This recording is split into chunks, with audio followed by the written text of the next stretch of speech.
Hi, everybody. This is Lou McNally. Well, we're Lou McNally, and coming up on Made in Maine, we're going to visit with some people who have learned how to make a business out of playing here in the state of Maine. And you'll find me, well, us, right here at Essency Marionettes in New Sharon. I'll visit with my long-lost twin and learn more about the craft. All coming up on Made in Maine.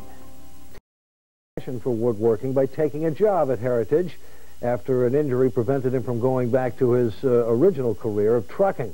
And he liked the craft so much, he bought the company. Now, Arthur Essency, on the other hand, is the kind of person who thinks that the best marionettes you can get are the ones you make yourself. Tell us a bit about your craft, Arthur. Well, I guess the best way to do that is to show you.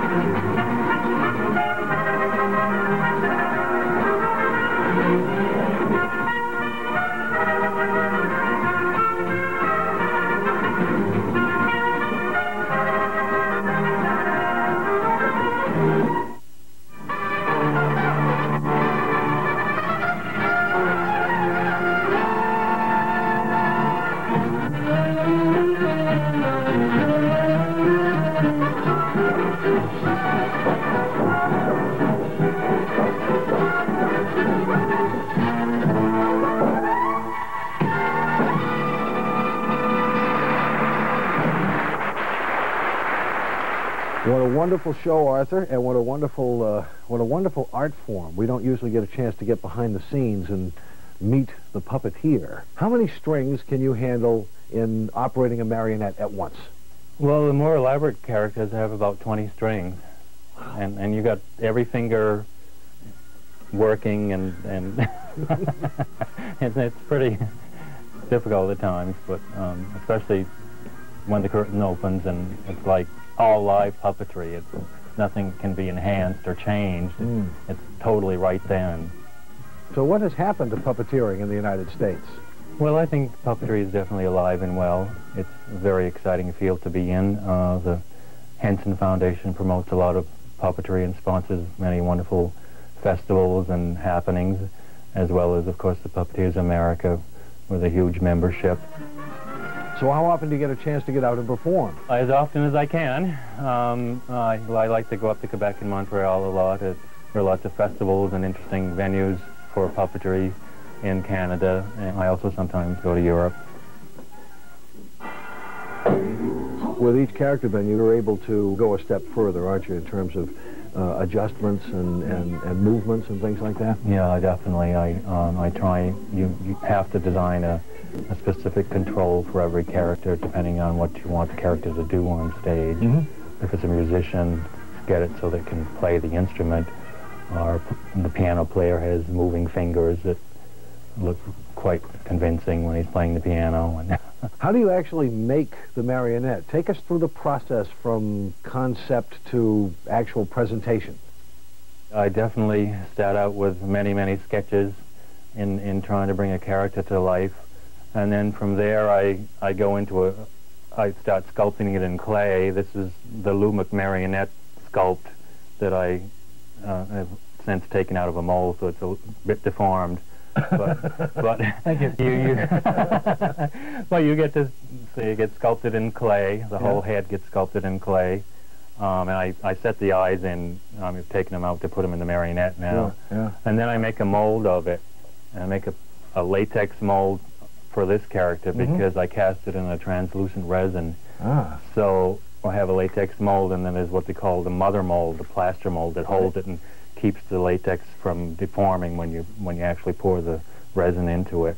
So this is the latex sculpt that also comes out of a mold like that for more animated characters. Actually gets pulled onto a working skeleton like this character has it, and it gets sutured right on just like a regular piece of surgery. Look at that.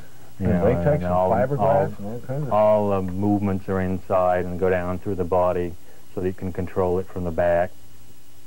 And then I go to the costuming department.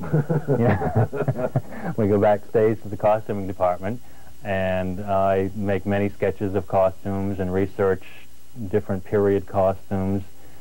and then I add a large dose of fantasy, and then I kind of let the character itself take over and dictate what it wants for a costume. But here's one thing you can just get loose.